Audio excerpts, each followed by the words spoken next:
Bé, bon dia a tots i a totes, moltes gràcies per estar aquí. El dia que Projecte Homo va demanar per fer la presentació d'aquesta memòria anual al si de la seu del Parlament, amb una data que fos propera a dia 26, perquè a més d'haver eleccions, dia 26, és el Dia Internacional de la lluita contra l'ús indegut i del tràfic il·lícit de drogues, a la mesa del Parlament no li va costar gaire voler acollir aquesta presentació. Ja fa més de 30 anys que Projecte Homo fa feina i va obrir les portes per donar resposta a una problemàtica social que gira entorn de la drogadicció. Evidentment, la feina que ha desenvolupat Projecte Homo ha estat de prevenció, d'assistència, de tractament, d'inserció, de formació, de recerca, però especialment d'assistència integral a les persones que pateixen aquesta xacra.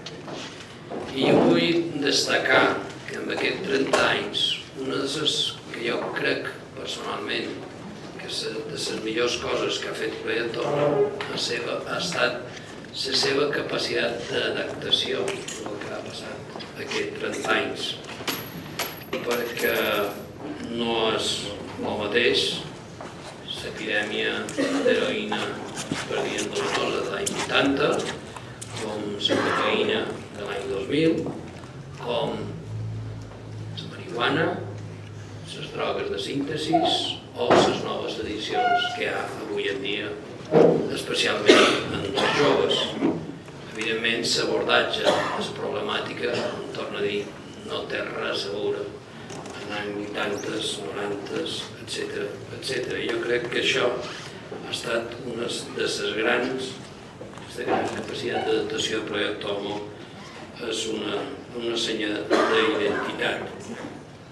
I a més ha fet feina d'una manera complementària a la realitzada d'altres administracions públiques, sanitàries, socials, educatives, i que ha servit per, entre tots, millorar l'enfrontament d'aquest problema. I, a més, ha tingut molt clar que l'important són les persones.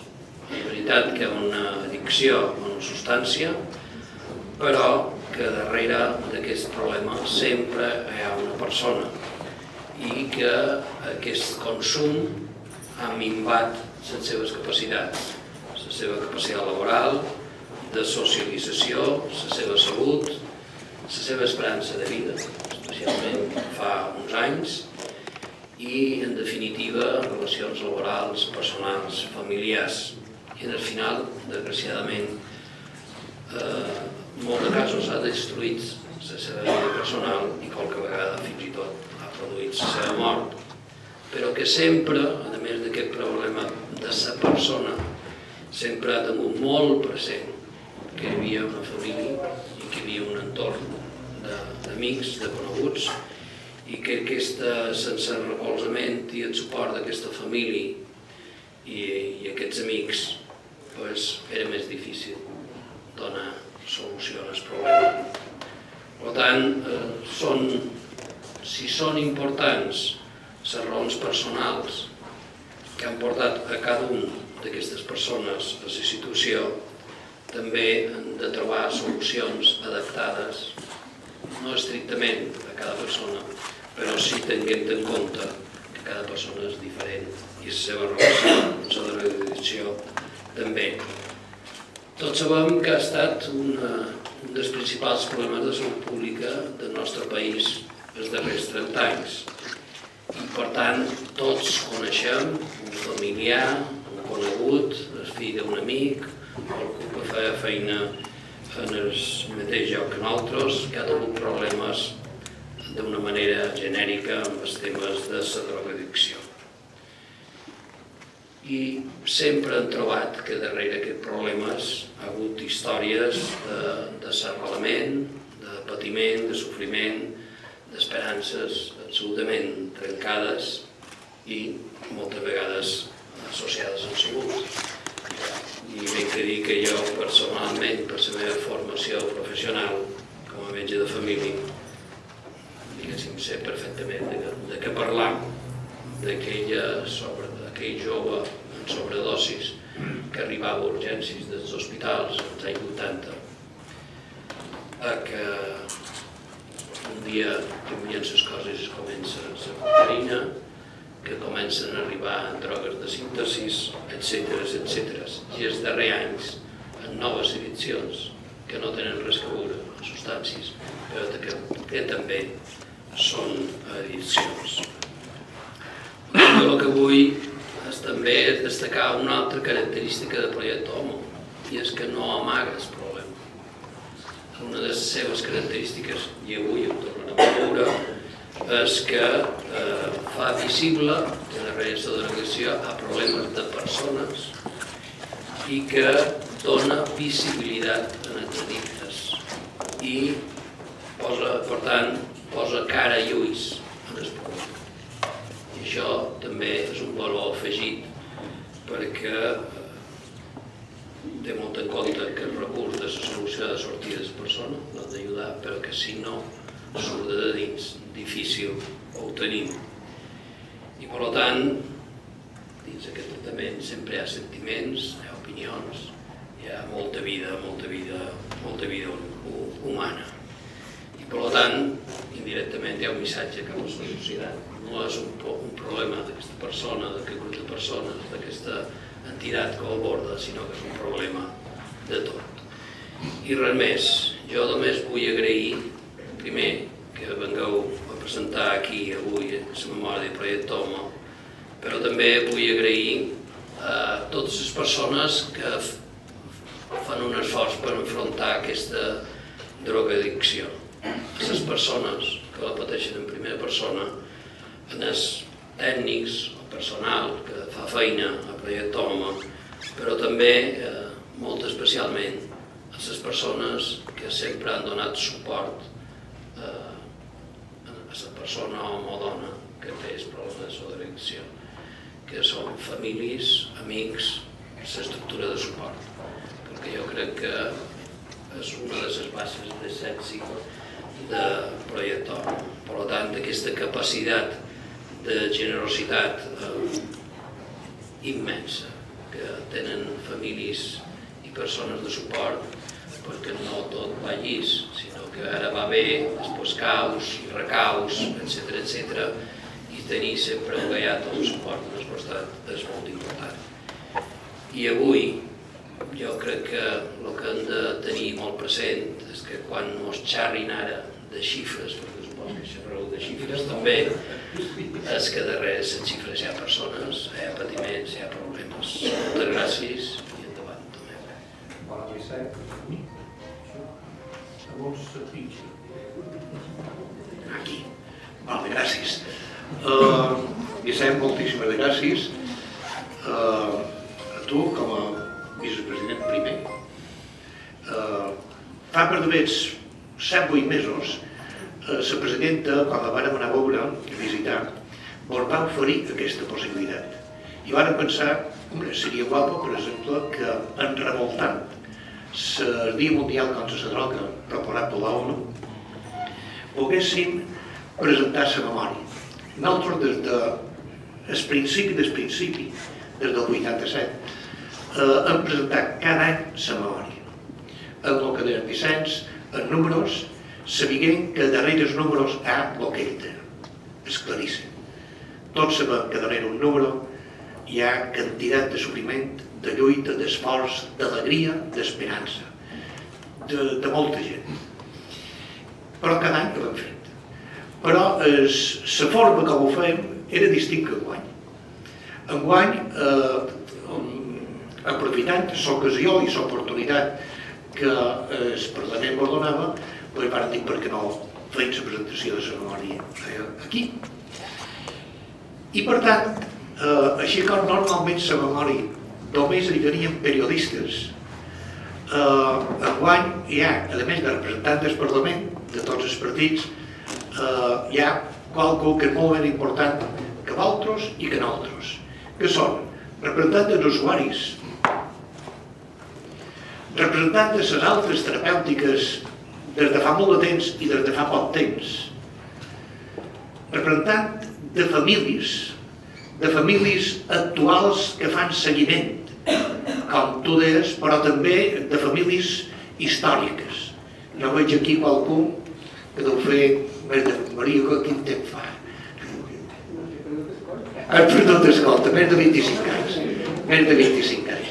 O sigui, usuaris que la clau són els més importants, les famílies, hi ha voluntaris, hi ha col·laboradors, i hi ha també especialment l'equip.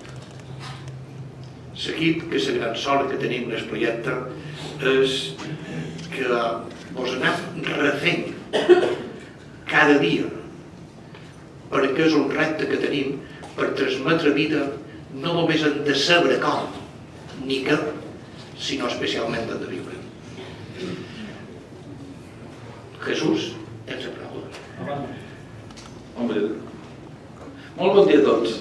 M'han encarregat de dirigir aquest acte, espero que m'ajudeu, perquè com és el primer que ho faig, us explicaré d'acabar primer, evidentment, repetir les gràcies als que estan aquí, en el Parlament, en els representants dels partits, tots els que feim la família de Balear Tomo, usuaris, voluntaris, professionals, etc. Agrair això, aquesta oportunitat, perquè si bé coincideix que el 87 se produeixen dos fenòmens. Nacions Unides instaura aquest dia internacional de lluita, el que ja s'ha mencionat. I a més, Projecte Tomo a Balears obre les seves portes. Per tant, els mateixos anys que anem complint aquest dia de Nacions Unides internacional, en què és una aturada per reflexionar, perquè el món en general reflexioni què feim davant d'aquest fenomen, doncs també nosaltres complim anys, any rere any. Aquest acte en què consistirà? Si bé ja han comentat que darrere els números hi ha persones, ho volíem manifestar així també. I jo faré un resumen dels trets característics, numèrics, de l'activitat, perquè crec que és important, a part de celebrar i venir aquí i a casa de tots i visibilitzar, etc., també rendir comptes del que feim. Perquè som aquí, perquè el projecte Tomo està a Balears, per molt que el somni nostre sigui tancar, perquè haguem erradicat des de la prevenció el tema del tractament, avui no és possible, i continuant el que feim, a quines persones tractant, com són aquestes persones, etc. Això serà molt breu, perquè després el que fallim en aquest acte és que persones que han viscut i han d'una manera o d'una altra per donar aquesta visió polièdrica, perquè el fenomen de la drogadicció té diverses cares, la cara de les famílies, dels professionals, dels propis afectats, de la gent que passa per aquest trànsit, des desig que volem tots que aquest fenomen sigui un trànsit, un episodi, una anècdota que ha estat dura però que ha estat superada. I ens donaran aquest testimoni. I després obrirem un torn obert de paraules perquè en Tomeu i jo puguem respondre a qüestions de la memòria i del que farim aquí. No és un acte molt llarg, és un acte senzill, però no per ser senzill no estigui carregat de sentit, de significat, d'emocions, de naturalitat, perquè és com funciona també per el Tomo, des de la persona i per a la persona.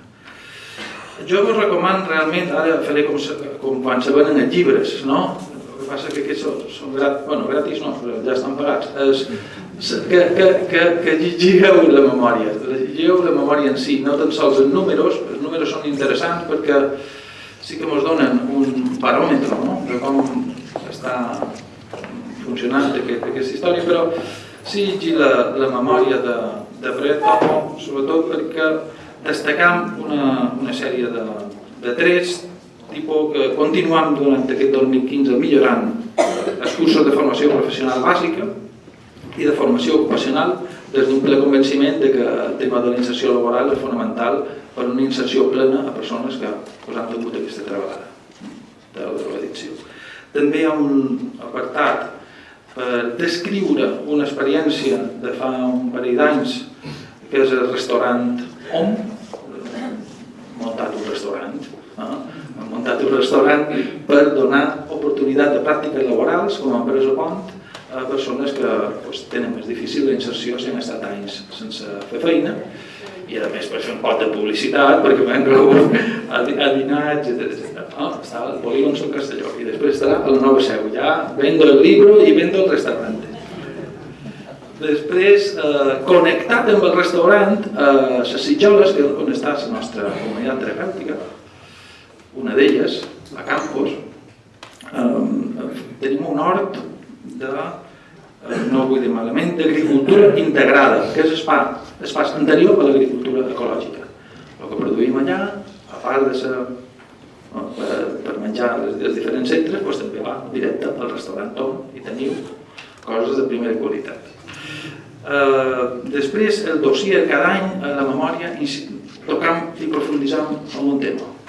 Siguin els joves, sigui la prevenció, sigui el que sigui. Enguany, profundissam el dossier sobre el programa de tractament de persones amb addicció alcohòlica. És a dir, com abordam des de fa 4 anys aquesta addicció de l'alcohol.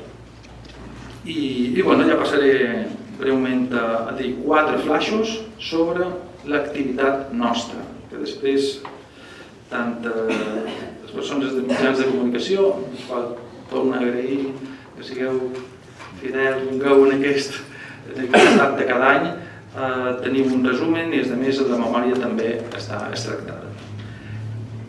Què hem fet aquest 2015? Hem atès 1.378 persones durant el 2015.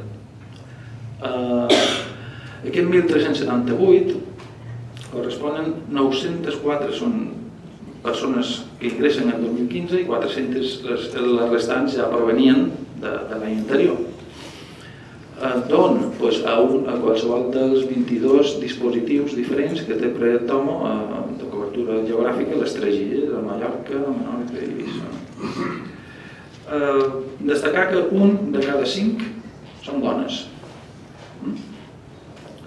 i que la mitjana de persones que diàriament estan a tractament a projecte TOMO en aquests 22 dispositius és de 494 persones. 494 persones, uns és de matins, uns altres hores baixes, uns altres temps, que estan a les comunitats terapèutiques, uns altres centre de dia, de matí hora baixa, és a dir, aquest ventall dels 22 dispositius, com ha comentat perfectament Vicenç, és precisament per adaptar-nos a la necessitat que tenen els diferents perfils, que ja són molts i no són l'únic dels anys 90 que provenien de la pandèmia de 80. Aquestes 494 persones com són? S'ha incrementat progressivament l'edat de les persones ateses i un dels factors que influencia en aquest increment d'edat, que en 5 anys s'ha incrementat, des del 2011 al 2015 s'ha incrementat en 5 anys de mitja, estan tornant als 36, en 4, però aquest increment ve donat precisament per la inclusió dels programes d'alcohol, perquè les persones amb dependència alcohòlica tenen una mitjana d'edat més gran, perquè és aquesta traicionera addicció de llarg plaç que van sumant anys i que, clar, quan arriben a demanar ajuda, la seva edat són majors. Quines són les substàncies principals de les quals amateurs? Són l'alcohol i la cocaïna. L'alcohol i la cocaïna, amb 1/3 de prevalència, un 30% de persones que normalment combinades amb altres substàncies, però la droga de referència de substància principal era el 30%, l'alcohol el 30%, la cocaïna. Això vol dir que el tema de l'heroïna o dels altres drogues han desaparegut? No, sempre han estat presents, sempre, continuen presents. Perquè primer hi ha una caiguda, una estabilització, i ara aquestes són les drogues de referència. I finalment hi ha 3 flaixos sobre els 3 grans grups, els 3 grans perfils de les persones, d'aquestes 1.300 persones que han acudit a Proiectom el 2015, 3 grans grups, els joves, les persones amb dependència alcohòlica i les persones politoxicòmans. Els joves, dic que la mitjana d'edat és de 8 anys, les mitjanes ja sabem el que tenim, després les mitjanes són mitjanes, però tenen una forquilla, en aquest cas, aquesta forca va dels 13 en els 20 i pico, i els mitjans surten de 8, amb un 74% d'homos, i la substància de referència és el cànnabis, amb un 79%, ja no amb un ús lucratiu, sinó amb un ús problemàtic del cànnabis, seguit de la cocaïna, amb un 10%, i també de l'heroïna, amb un 5%, d'aquest perfil dels joves. Persones amb dependència alcohòlica, la mitjana d'edat són 52 anys, fixeu-vos el vot, i evidentment, com és un programa específic, la substància de referència és el 100% de l'alcohol.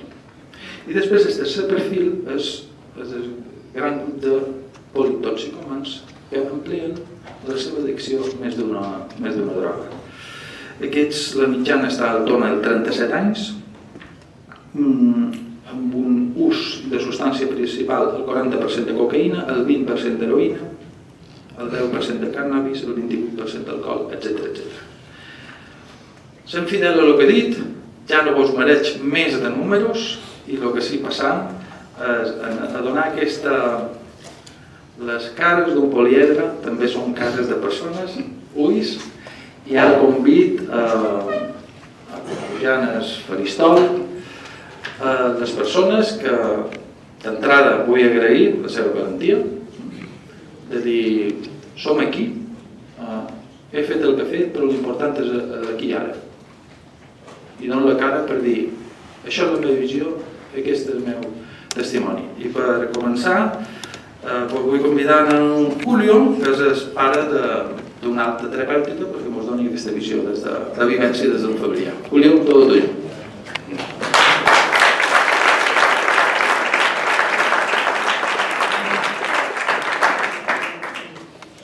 Buenos días. Esto funciona, ¿verdad?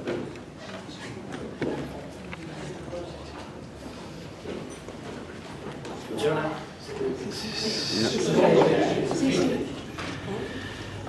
Me pregunto, ¿quién no pensó alguna vez tener a sus hijos libres del flagelo de la droga? ¿Quién no sintió la sensación de decirle a alguien que tenía un hijo adicto que la culpa había sido suya? Por no controlar, por llevar una vida poco ortodoxa con la educación y por faltar a los santos principios. ¿Quién no dijo alguna vez, estas cosas a mí no me van a suceder? ¿Quién no se sintió el más listo de los padres? ¿Quién no se sintió colega de sus hijos? Yo lo hice. Yo mencioné esas mismas palabras. Yo me di cuenta tarde y pasé años en el infierno. Estoy hoy aquí por eso y ojalá sirva para que alguien más se dé cuenta a tiempo. Soy el padre de un usuario de alta del proyecto Hora Baixa, recuperado felizmente de esa desgracia que es la drogadicción. No solo para quien la padece, sino para todos sus allegados, sus parejas, sus hijos, sus familiares y sus amigos. Hace más de 2 años, días después de una fuerte crisis familiar, una más, mi hijo me pidió que lo acompañe. Se encontraba angustiado, mal, desesperado y que creía que había tocado fondo. Yo no sabía sus planes, pero hoy sé que es condición sine qua non tocar fondo.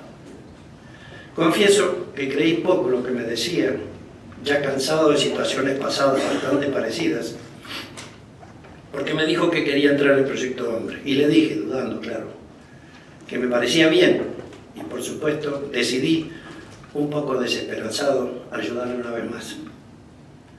Así, llegamos una tarde al proyecto, Él con sus condiciones previas inapelables y yo con la resignación habitual en estos casos. Habíamos transitado muchos años por el mismo camino, con psicólogos, grupos terapéuticos, grupos religiosos y muchas más opciones, todas con el mismo resultado: fracaso. Calmábamos la fiera un tiempo y caíamos de nuevo en el vacío. Naturalmente, creí que este intento no tenía por qué ser diferente a los demás. La persona que nos atendió no nos preguntó filiación política, ni credo, ni estatus social. Solo se preocupó por escuchar nuestro llamado de auxilio. Estableció unas pautas a convenir y nos insertó de lleno en el programa.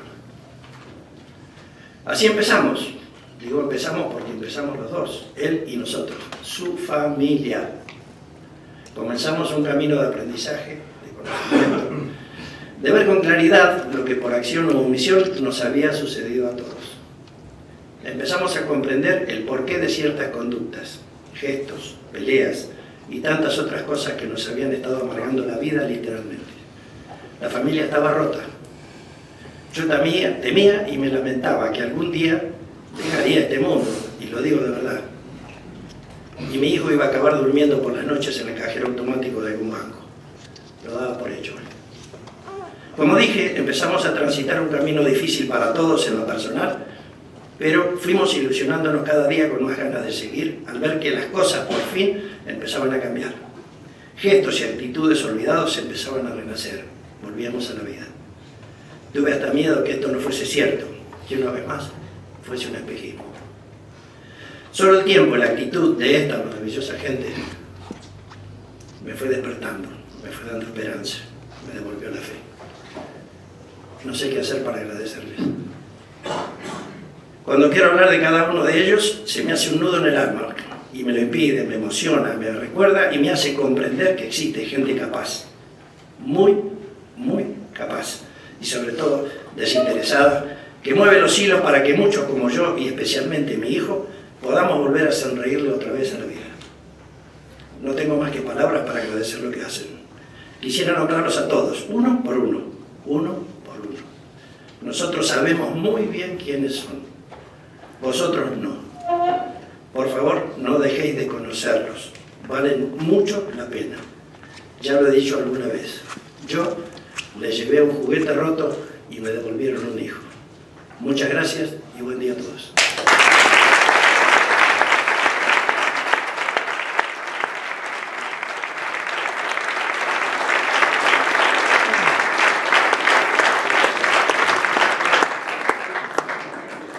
Muchas gracias, Julio. A continuació, en Coloma, sortirà, Coloma és una alta terapèutica d'un programa ambulatori que es diu Hora Baixa. Bueno, bon dia a tothom. En primer lloc, vull agrair en Tomeu, en Sergi i el projecte Home en general l'oportunitat que m'han oferit avui de ser aquí amb tots vosaltres i poder compartir aquests moments tan especials i en un lloc tan significatiu com és el Parlament. No he vingut però a xerrar de la feina que fa Projecte Home, no soc la persona més indicada, però sí vull xerrar de la meva experiència personal i del que ha significat per jo el meu pas pel Projecte Home. Ho faré en primera persona, però en certa manera també represent a totes les persones que han estat altes terapèutiques del programa Hora Baixa. M'agradaria centrar-me en els valors, en la importància que tenen els valors a l'hora d'assolir un estil de vida sa i saludable, que és el que jo he triat. Tenc el record d'un seminari de valors. En aquest seminari se me va demanar que digués quins valors formaven part de la meva vida, quins creia que jo tenia interioritzats. Vaig xerrar de la família, de l'amistat, de ser responsable, de ser una persona solidària. Després em van dir, i què fas en el teu dia a dia per demostrar que aquests valors formen part de la teva persona? No vaig saber què dir. Què feia jo per demostrar que era una persona solidària? Què feia per demostrar que m'importava la família i que m'importaven les amistats? Què feia en el meu dia a dia que demostrés que jo era una persona responsable? Em vaig sentir molt buida i vaig entendre que l'únic que tenia eren bones intencions. però que objectivament i de manera observable en el meu comportament no hi havia pistes que demostrassin que aquests valors formaven part de la meva persona. Això em va fer reflexionar. Em va fer reflexionar sobre la importància que té actuar i actuar en coherència. En coherència amb l'estil de vida que jo volia. Al llarg del dia jo puc tenir molt pensament. Poden ser pensaments bons, pensaments dolents, equivocats o encertats. Però el que m'identificarà com a persona no seran els meus pensaments, seran les meves accions. I aquí entra en joc la responsabilitat. Jo soc responsable dels meus actes, del que he decidit fer i també del que he decidit no fer. Per tant, si m'equivoc, acceptaré les conseqüències. Abans de fer el programa, el que feia era cercar culpables. I si no, intentar mallar les meves errades amb mentides, en tot l'esforç i el desgast d'energia que implica mantenir una mentida en el temps. Ara puc dir que Projecte Homo m'ha fet millor persona i que port el meu gra d'arena a que aquesta societat sigui millor, més justa i més solidària. Estic orgullosa del meu pas pel Projecte Homo. M'ha fet créixer i m'ha fet madurar com a persona. I després de 20 anys d'haver deixat els estudis, he estat capaç de fer un grau superior en integració social. Demà és el meu darrer dia de pràctiques a casa oberta i no vull deixar passar aquesta oportunitat per agrair a tot l'equip el suport que m'han donat aquests 3 mesos. A part, també som voluntària d'Itaca i des de fa molt poquet som cap de grup d'hora baixa. Tot això són moltes il·lusions i molts somnis que he aconseguit complir. Amb el meu esforç, en la meva lluita, en la meva responsabilitat i les meves ganes de canvi. Però res hagués estat possible sense el suport de la meva família, de les meves amigues, dels meus amics i sobretot res hagués estat possible sense la immensa ajuda que m'ha oferit Projecte Homo. I vull dir-vos a cada una de les persones que ho heu fet possible que sou molt grans. I vull donar-vos les gràcies, una i 1000 vegades, en nom meu i en nom de totes les altres terapèutiques. I ho hem aconseguit gràcies a vosaltres.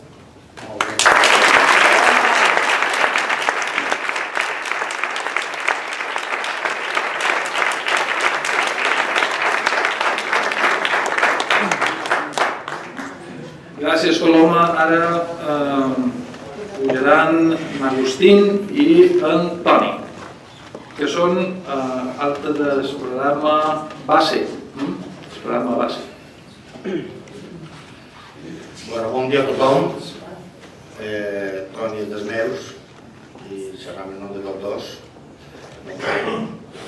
Estic un poc nerviós, però bueno, és normal, davant de tanta gent no havia xerrat mai. Xerraré en castellà perquè si no me... A mí la semana pasada Sergi, de Proyecto Hombre, me llamó por teléfono para comentarme a ver si quería dar una charla sobre mi vida. Yo le dije que en principio pues aquí en el Parlamento pues no había ningún problema y le pregunté, Sergi, pero ¿qué quieres que diga? A lo que Sergi me contestó, Agustín, tu vida, tu vivencia, lo que tú creas que tienes que decir. Es difícil contar una vida en 3 o 4 minutos, seré breve.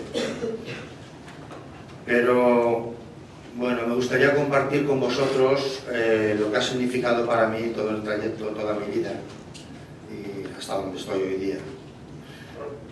Toni Corbalán, es amigo mío de toda la vida, empezamos el programa juntos. Yo me llamo Agustín, tengo 52 años y en mi juventud pues tuve la desgracia de caer en el lado oscuro del mundo de la drogadicción. Yo prácticamente tiré 10 años de mi vida a la basura. Por aquella época recuerdo que gracias a mi familia también contacté con Proyecto Hombre. Hice el programa completo, el programa base de aquella época, y soy alta terapéutica desde hace unos 20 años más o menos. A día de hoy, pues deciros que estoy felizmente casado, tengo a mi mujer, está por aquí, no la veo. Está aquí mi mujer, una niña de 13 años, un niño de 9, incluso he montado una empresa medias con mi hermano David, es un logro para nosotros. Y como yo, pues muchos amigos que hicieron el programa conmigo, tengo a Toni, a Óscar, Sebastián, a Ana, a Marga, a Necati, a María José, y muchos más que gracias a su esfuerzo y a la labor del Proyecto Hombre, hoy en día pues están integrados plenamente en la sociedad, con sus hijos, sus familias y sus trabajos.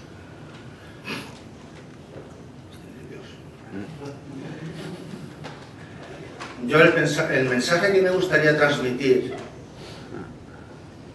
pienso que es lo más importante de todo lo que voy a decir, es que el drogodependiente no es el típico, como se decía un tiempo, el vicioso, el drogueat, el golf. No. El drogodependiente es una persona con problemas. Es una persona con problemas que con un adecuado tratamiento terapéutico pues es completamente recuperable. Y no sé qué deciros, ahora me he bloqueado un poquito. Es una persona completamente recuperable que puede dar un servicio a la sociedad y a sí mismo. También me gustaría aprovechar el momento que se me ha brindado aquí en el Parlamento para dirigirme a las autoridades, políticos y a la sociedad en general, que merece la pena el esfuerzo. Sabemos que es un trabajo arduo y duro, lo he vivido. Pero una vez que ves el resultado, es un trabajo muy gratificante. Somos personas pues normales que una vez salir de ese oscuro mundo, pues considero que aportamos lo que cualquier ciudadano puede aportar a la sociedad. Nuestra experiencia, nuestro cariño, como todo. Y ya termino, porque no me quiero alargar más. No sin antes dar pues las gracias de todo corazón a Proyecto Hombre, Tomeu Català, su fantástico equipo terapéutico, por la ayuda que recibí en su día. Y dar las gracias también a todos los que han hecho posible que esté yo hoy aquí manifestándome pues libremente como lo que soy, una persona normal. Moltes gràcies i bon dia.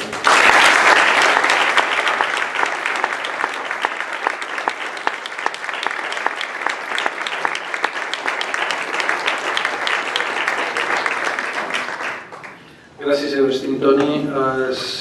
Següent, en Jaume, que és alta terapèutica del programa Ítaca de dependència alcohòlica.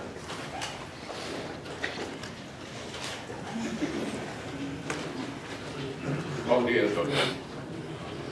Soc en Jaume, tenc 58 anys, soc alcohòlic i pertenec al programa Ítaca.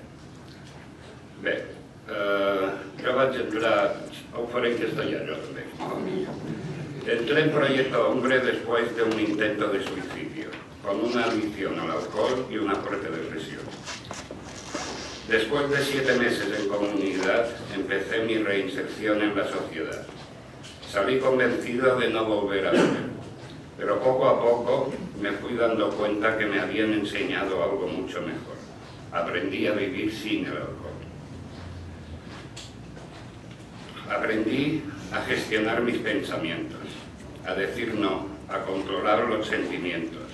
En una palabra, aprendí a vivir y a ser feliz. Después de 18 meses, gracias a Proyecto Hombre y a los terapeutas que han estado conmigo en los buenos y malos momentos, a ese gran trabajo de humanidad y de paciencia, hoy puedo decir que empiezo a vivir otra vez. Proyecto Hombre a mí me ha devuelto la vida y las ganas de vivir. 18 meses atrás no le encontraba sentido a la vida. He estado muchos años dormido, con una vida triste y oscura.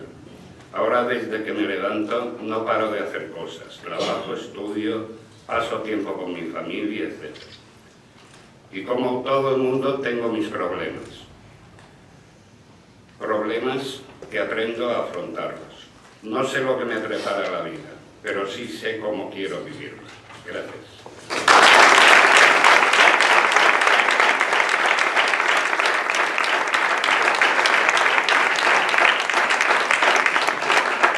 Moltes gràcies, Jaume. El darrer testimoni de persona que ha fet el programa, el perfil de Projecte Jove, és en Sergi. Sergi, endavant.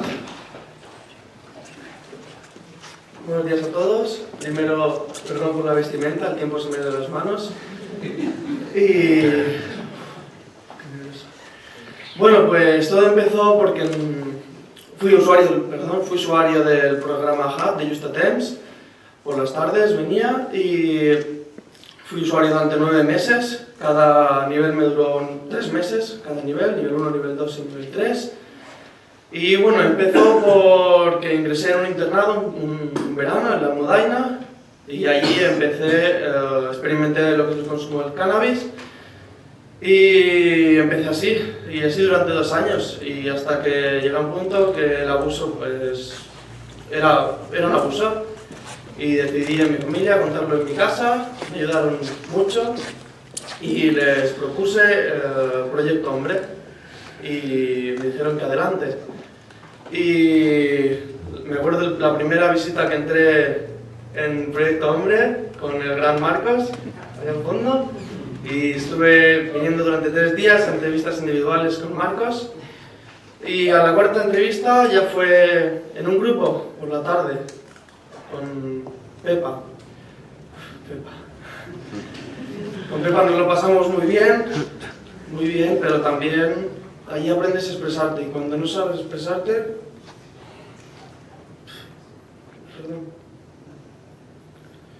pues difícil.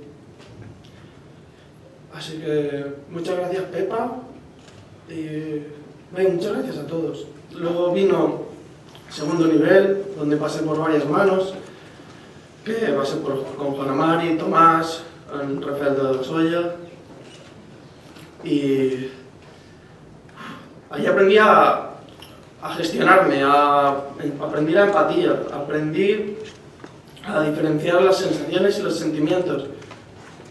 Los 3 me ayudaron un montón, mucho.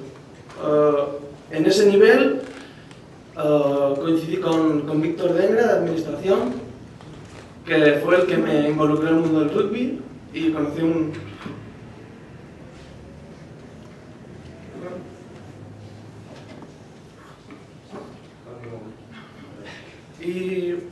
gran grupo de personas, el Rugby Club Ponent, que también me ha ayudado mucho. Y nada, después de eso llega a nivel 3, donde todo era alegría con Gisela, alegría y una fiesta, y me pasó muy rápido. Con Gisela aprendí a disfrutar del tiempo libre, a mantenerme ocupado, y en febrero de 2014 Gisela me dijo que ya estaba listo y que acababa mi camino en Proyecto Hombre.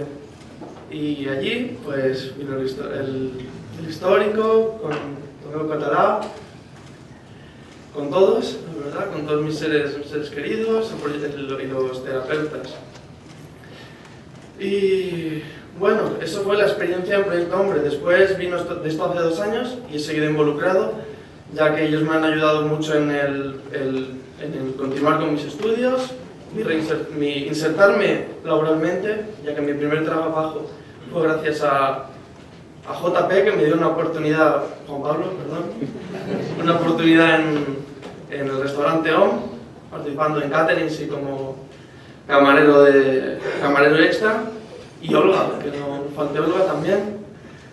Y nada, y ahora pues me han brindado la oportunidad de de pertenecer al equipo de marineros de la Fundación Nous Vents y muy contento con todo, con ellos, conmigo, y gracias a todos vosotros por estar aquí hoy y gracias a todo el Proyecto Hombre.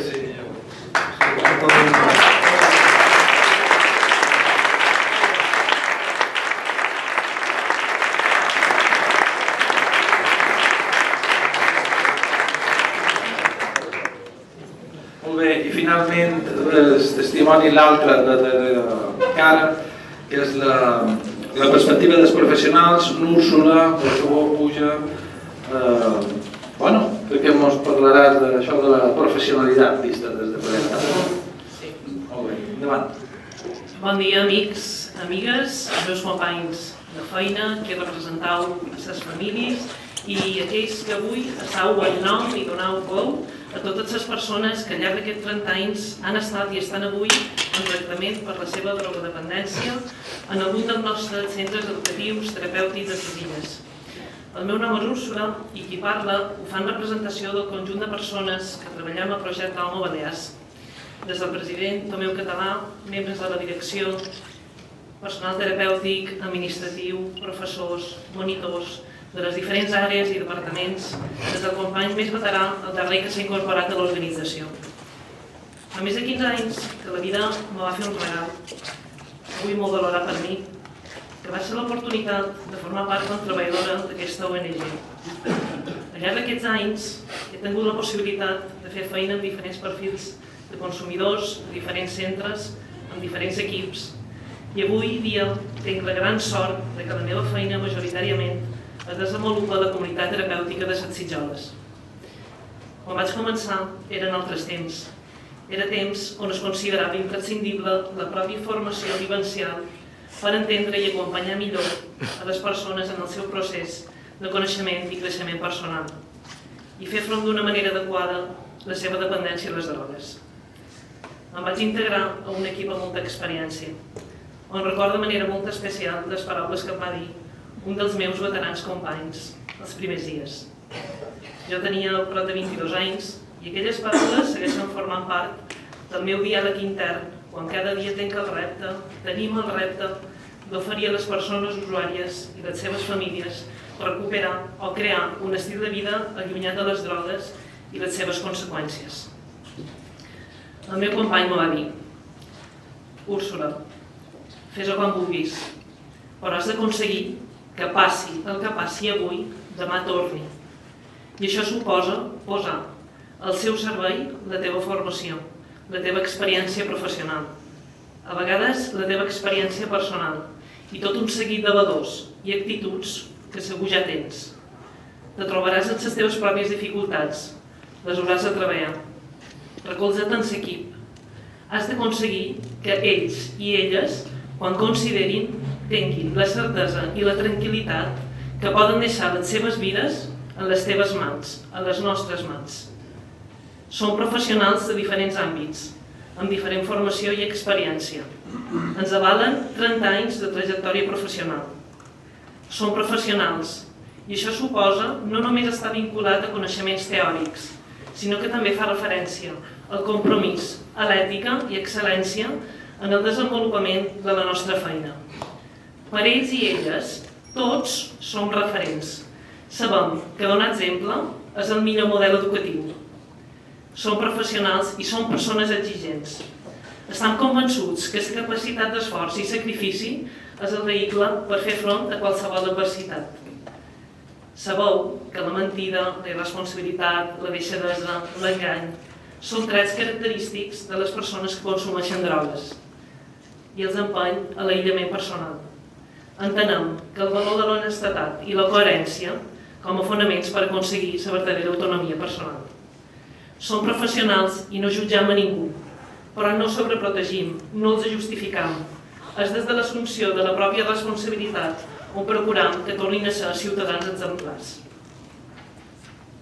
Som professionals i davant les dificultats ens encoratjam, ens formam, entre nosaltres parlant clar, ens ajudam, no donant mai cap cas per impossible. Acceptam les nostres mancances, les nostres limitacions, les nostres dificultats, amb senzillesa, amb humilitat. Treballem en equip. Sabem que formem part d'una cosa molt més gran que nosaltres mateixos. Per això formem part de la xarxa i abordem la drogodependència d'una manera integradora. Avui, tu estàs allà i jo estic aquí. Tu ocupes un rol i jo n'ocupo un altre. Tots els treballadors de Projecte Home Balears sabem que fem feina per un mateix motiu. Som professionals i mos emocionam. Ens emociona ser testimoni de com es recupera un ésser humà, com una persona es pot sentir un cuc i convertir-se, a través del seu propi canvi, en una papallona. De com en un simple gla hi ha la possibilitat de transformar-se en una vella usina. Simplement s'han de donar les circumstàncies i ajuda adequades. Perquè tots mos equivocam i tots tenim el dret i l'obligació de ser millors persones. Tots sortim guanyant. Som professionals i no ens conformem en només fer les coses ben fetes, sinó que som conscients que hem de poder demostrar l'eficàcia dels nostres tractaments. Per això avaluem amb rigorositat i transparència els resultats obtinguts de la nostra feina. Estem atents a les noves demandes i ens adaptem a les noves realitats, sense perdre mai l'essència i autenticitat que ens caracteritza. I aquest és el nostre segell, és el que ens diferencia. A la nostra relació diària amb les persones usuàries i les famílies no hi ha taules al mig, no hi ha símbols que ens distanciïn. El tracte és directe, de tu a tu, amb fermesa, exigència, responsabilitat, afecte, il·lusió, paciència terapèutica, passió, conceptes perfectament compatibles amb la professionalitat. Nosaltres posem els mitjans, les persones usuàries posen el contingut. Ells i elles són els que cada dia, sense verbalitzar-ho, ens diuen com de bé hem de fer la nostra feina. Després d'aquests 15 anys, puc dir que personalment i professionalment he crescut, hem crescut. I vull posar en rellevància els verdaders protagonistes, que són les persones que en un moment donat han sabut reconèixer que s'han equivocat i han demanat ajuda per poder canviar, fonamentalment com a persones, i han fet front a la seva problemàtica amb les drogues. Teniu tota la nostra admiració, sou uns valents. A les famílies, confieu, ajudeu-los, demaneu ajuda, de les drogues se'n surt, cada dia ho constatam. A tots els meus companys i companyes, encoratjar-los a continuar amb professionalitat, transparència, sensibilitat i entusiasme que ens caracteritza, perquè qualsevol persona que ens demani ajuda trobin els equips educatius terapèutics la força que ells han perdut. I vull acabar amb un desig, que és el mateix desig que verbalitzam per començar el dia a la comunitat terapèutica, que és que tingueu un bon dia de feina. Moltes gràcies.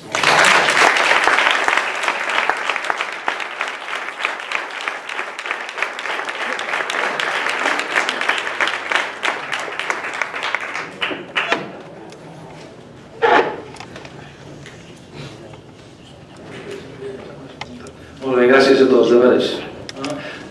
Bé, ara, si sobre la part de memòria els mitjans ens volen fer a la taula qualque pregunta, qualque aclariment, sempre teniu el dossier i la memòria, però vamos, estem aquí per respondre.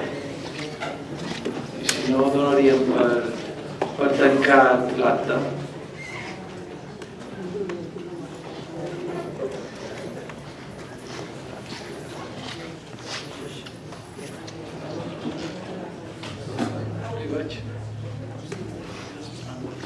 Vale, si no hi ha cap pregunta, doncs moltes gràcies i entomeu encara l'acte. Jo tenia ganes que se fessin preguntes per equilibrar-me un poc, no? Però, bueno, moltes gràcies a vosaltres. I moltes gràcies a tots els que cada dia, els que fa pocs dies que sou en el projecte i els que fa molts anys que hi som de veritat, amb tot el que això suposa. Jo voldria, per tancar, és veure que el que deia Vicenç, que darrere cada número hi ha vides i el projecte és això.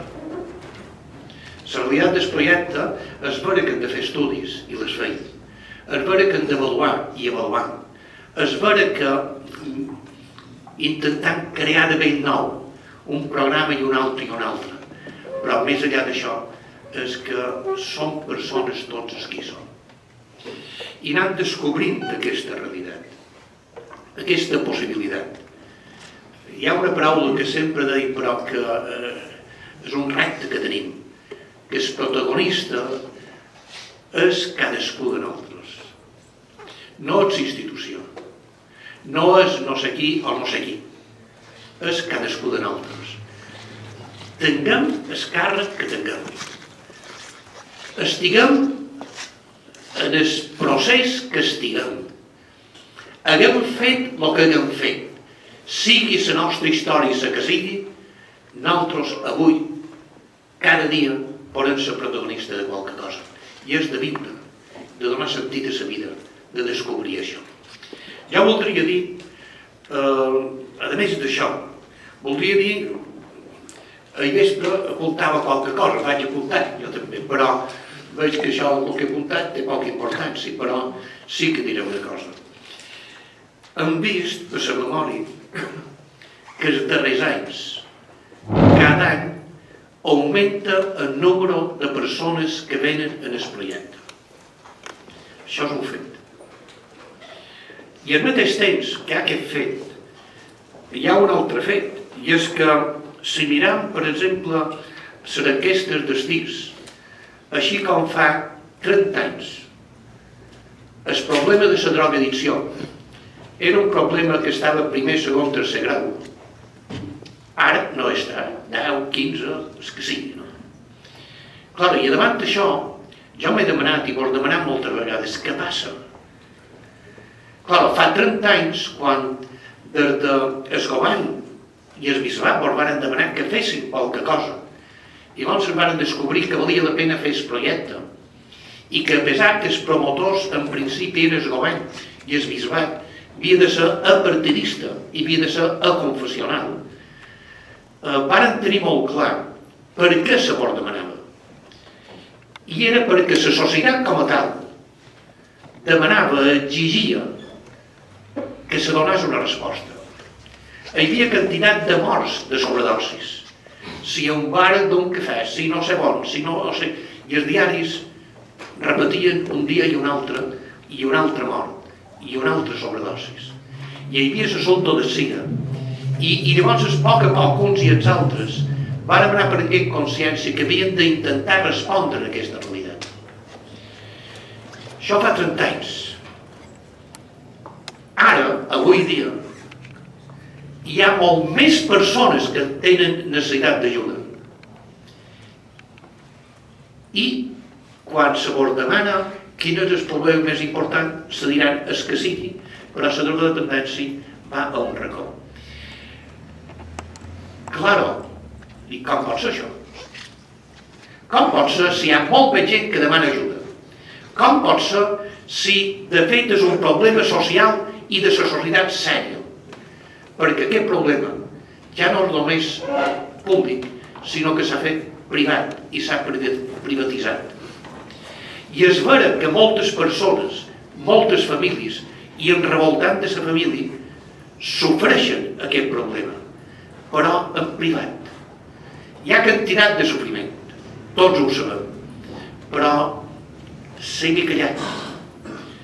Fa 30 anys, una persona, una família que tenien un fill drogadicte, jo recordo, per exemple, que una dona he deixat d'anar a la peluqueria, perquè quan vaig a la peluqueria me diuen, bueno, hi ha hagut una altra roba, aquest drogadicte i no sé què i no sé quant. Havia deixat d'anar a la peluqueria, perquè a la drogadicta era el que han dit tu, Agustí, o sigui, era la lladra, la loco, la no sé què i no sé quantos. Avui dia això no se diu normalment. La inseguretat ciutadana no se dona tant, i especialment públicament, però sí que el sofriment se dona molt i molt més. Però a pesar dic que sigui un problema de la societat, és un problema privat, és nostre. estancat, jo a vegades dic normalitzat, i pareix que és normal que una família sofresqui s'impotència, que sofresqui la tristesa profunda de no saber què fer. Crec que és aquesta realitat. Jo, per altra part, sí que vull dir una cosa que la tenia apuntada i que ara va bé, no? Per desgràcia, però per sort, el problema de la drogodependència no és només d'una classe social o de l'altra, és de totes les classes socials. I si és vera que fa 25 o 30 anys, quan hi havia un problema a segon tipus de classe social, s'enviaven a fora perquè no se sabigués. Avui dia se té una possibilitat i es anant el projecte. I és vera que el projecte vàrem estar des del principi molt marcat per la gent, el que se deia en aquell temps, el yonqui pur i dur. Però avui dia, cada vegada més, sabem que el projecte Homo no és només per la persona que de mitja hora en fora veus que té problemes de drogodependència, sinó per tota classe de persona. Per què? Perquè s'han anat obert programes, s'han anat obert possibilitats. De dia, de nit, d'hora baixa, de tot el dia, de les 24 hores, però hi ha aquesta possibilitat. El projecte dona aquesta possibilitat. Jo crec que, jo no vull dir res més, però vull dir un número. Un número, i és que durant aquests anys s'han atesos com a membres de famílies a 31.880 persones.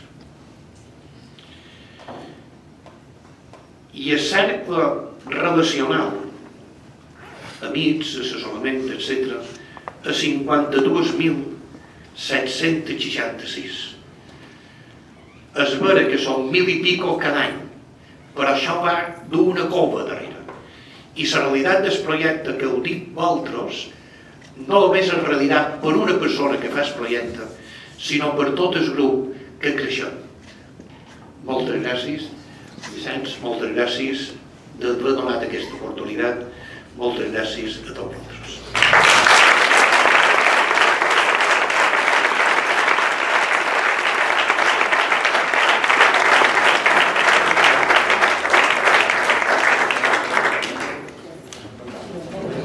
Pues l'acte s'ha finalitzat. Moltes gràcies.